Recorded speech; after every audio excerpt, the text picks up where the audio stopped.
بسم اللہ الرحمن الرحیم ومن یؤت الحکمت فقد اوتی خیرا کثیرا۔ تفسیر نوری سورۃ الفاتحہ بطرز معارف۔ نبی حضور سیدنا غوث العظم رضی اللہ تعالیٰ عنہ، نور المشائق، شمس العرفان، ابو العارف حضرت مولانا الحاج سید شاہ احمد محی الدین جیلانی المعروف بمولانا سید نوری شاہ چشتی قادری، مجمع السلاسل قدس سرہ العزیز۔ ناشر سجادہ نشین و خلف اکبر حضرت ممدوح نور العرفان الحاج سید شاہ محمد عارف الدین جیلانی المعروف بسید نور اللہ شاہ نوری چشتی قادری، جانشین سلسلہ نوریہ، میر مجلس جامعہ الہیات نوریہ و چیئرمین نوریہ عربیہ کالج حیدرآباد۔ گزارش ناشر۔ ناظرین کرام، یہ نورانی خیالات الموسوم بتفسیر نوری سورہ فاتحہ بطرز معارف جو ہمارے ہاتھوں میں ہے، فی الحقیقت حضرت قبلہ مرشدی و والدی علیہ الرحمہ کی یہ کوئی ارادی تصنیف نہیں ہے، بلکہ حضرت قبلہ علیہ الرحمہ کے ان تعلیمات کا مجموعہ ہے جن کو حضرت قبلہ نے بہین دورہ تبلیغ پانڈیچیری و تمل ناڈو وغیرہ اہل سلسلہ کو ارشاد فرما رہے تھے۔ ہم خادمین کی گزارش پر افادیت عامہ کی غرض سے حضرت قبلہ نے اس کو شائع کرنے کی اجازت مرحمت فرمائی تھی، چنانچہ 1961 میں بار اول شائع کی گئی تھی۔ بحمد اللہ تعالی حضرت قبلہ علیہ الرحمہ کے 9ویں عرس شریف کے موقع پر بار دوم شائع کرنے کی سعادت حاصل کی جا رہی ہے۔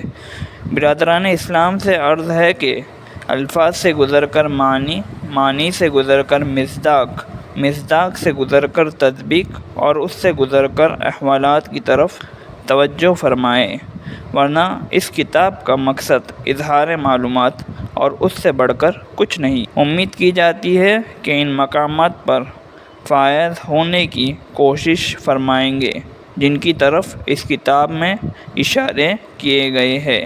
وما علینا الا البلاغ۔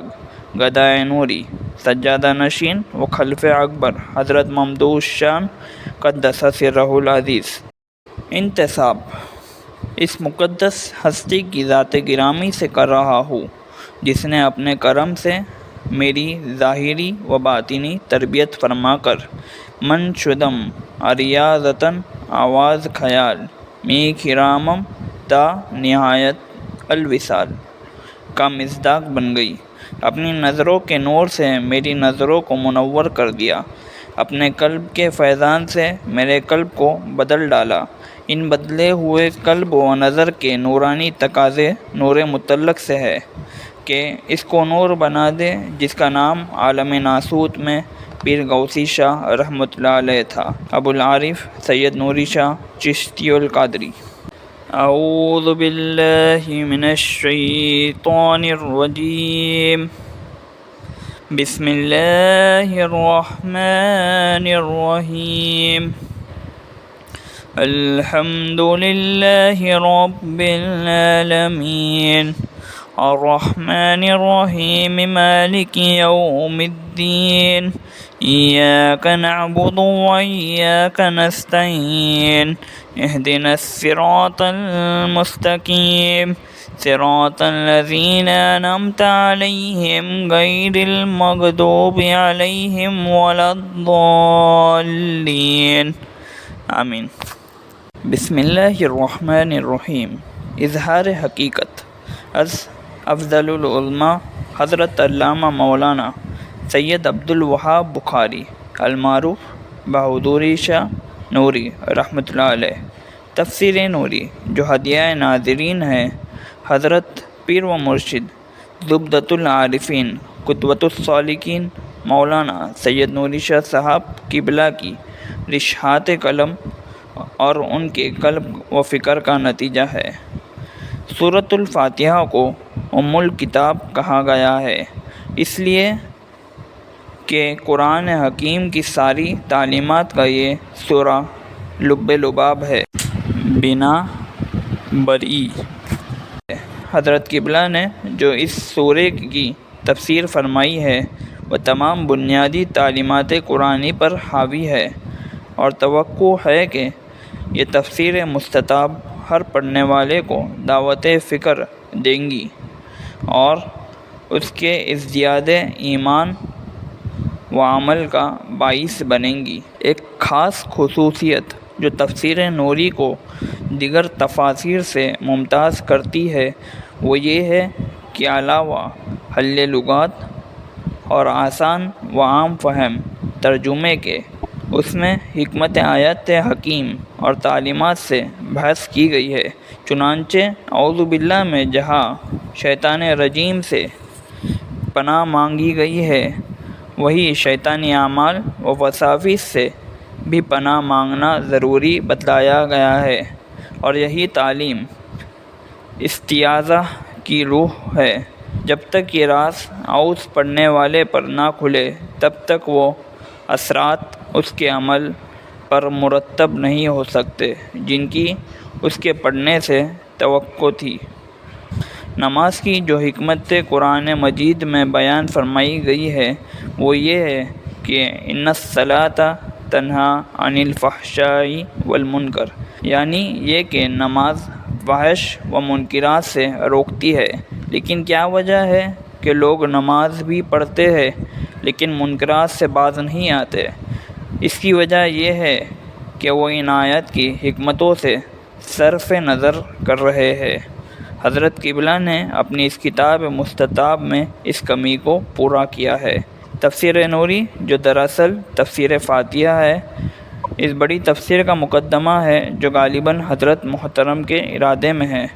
حضرات مفسرین نے کہ خداوند تعالیٰ ان کی مساعی جمیلے کی ان کے اندازے سے زیادہ اور اپنی کبریائی و عطا کے مطابق انہیں جزائے خیر دے۔ اپنی تفاسیر میں فقہی مسائل اور دیگر حکم پر تو بجا زور دیا ہے، لیکن وہ تصوف کے نکات جن سے قرآن حکیم بھرا پڑا ہے اس پر کافی زور نہیں دیا۔ اس کے اسباب جو کچھ بھی رہے ہو، لیکن اس کا نتیجہ یہ ہوا کہ فقہی مسائل قصص بحکم قرآنی سے تو لوگ واقف ہو گئے، لیکن اللہ تعالیٰ نے جو اپنے متعلق عطے پتے اپنی کتاب میں دیے ہیں ان کی تعلیمات کما حق کہا ظاہر و باہر نہیں ہوئی الا ماشاء اللہ۔ تفسیر نوری اس کمی کو پورا کرنے کی ایک صحیح، اور حضرت پیر و مرشد نوری شاہ صاحب جن کے سینے کو خدائے لم یزل ولا یزال نے علم و عرفان سے مالا مال فرمایا ہے، اس کے بلا شبہ اہل ہے۔ توقع ہے کہ قارئین کرام اس کتاب مستطاب کے مطالعہ سے بلا شبہ بہرور ہوں گے اور ان کے سینے علم عرفان کے اس چشمے فیض سے سیراب ہوں گے۔ شریعت و طریقت کو اس طرح لے چلنا کہ ایک طرف محض ظاہر پرستی سے اور دوسری طرف الحاد و زندیق سے بچے، وقت کی بڑی پکار ہے۔ حضرت والا نے اپنی تفسیر میں اس مسئلے پر بڑی بصیرت افروز بحث فرمائی ہے جو پڑھنے سے تعلق رکھتی ہے۔ منہج مسیرس کو امید قوی ہے۔ اس کتاب کے مطالعہ سے عامت المسلمین کو بڑا فائدہ حاصل ہوگا اور ان کے لیے حق و باطل میں امتیاز کرنے کا ایک محکم طریقہ ہاتھ آئے گا۔ آخر میں دعا ہے کہ خدا قدیر حضرت کے باجود کو دیرگاہ سلامت رکھے اور ان سے اپنے دین متین کا زیادہ سے زیادہ کام لے۔ ای دعا اس من و از جملہ جہاں عامی بات راکیم العبد الضعیف سید عبدالوہاب بخاری المعروف بحضوری Shah, principal new college Madras, کینوس member of syndicate Madras university. بسم اللہ الرحمن الرحیم۔ قرآن میں سورہ فاتحہ کو اولیت دی گئی ہے، اگرچہ کہ یہ سورہ نزول میں بعد ہے۔ یوں سمجھ لیجئے کہ سورہ فاتحہ قرآن کا دیباچہ ہے۔ اس کی وجہ یہ ہے کہ اللہ تعالیٰ نے اپنے جن صفات سے بندوں کو فیضان پہنچایا ہے، اجمالاً تمام صفات کا تذکرہ ہے، تاکہ بندہ بیک نظر ایک ہی صورت میں ان تمام صفات سے آگاہ ہو جائے جو آئندہ تمام قرآن میں جگہ جگہ موقع سے بیان کی گئی ہے۔ اس سورہ میں اللہ تعالیٰ نے اپنی صفات رب، رحمان، رحیم، مالک، مستعان، معبود، ہادی، منعم، قہار کا اجمالاً ذکر فرمایا ہے۔ مستعان اس طرح سے کہ بندہ استعانت طلب کرتا ہے، منعم اس طرح کہ اللہ نے انعام کیا، قہار اس طرح کہ بندوں پر ان کے شرک و کفر کی وجہ سے غضب کیا، ہادی اس طرح کہ بندہ ہدایت طلب کر رہا ہے، معبود اس طرح کہ بندہ عبادت میں انہی پر حصر کر رہا ہے۔ انسان کی اس عارضی زندگی اور ابدی زندگی کے لیے انہی صفات سے واسطہ پڑتا ہے۔ اور سورہ فاتحہ میں ہم سے ابتدا اس وجہ سے کی گئی ہے کہ کسی کی صفت کمال کا جو اختیاری ہو اس کو حمد کہتے ہیں۔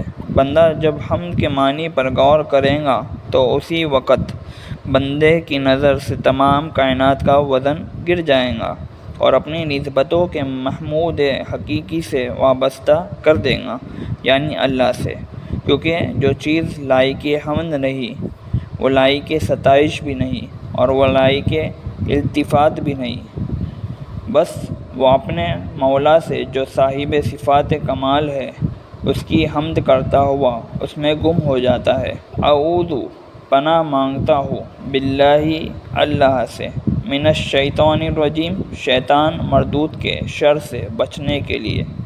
اعوذ میں پناہ مانگتا ہوں اللہ اسم ذات سے، نافرمان خاص، راندہ ہوا، دھتکارا ہوا۔ اللہ تعالیٰ کا ارشاد ہے کہ قرآن پڑھتے وقت پناہ مانگو اللہ سے شیطان کے شر سے بچنے کے لیے۔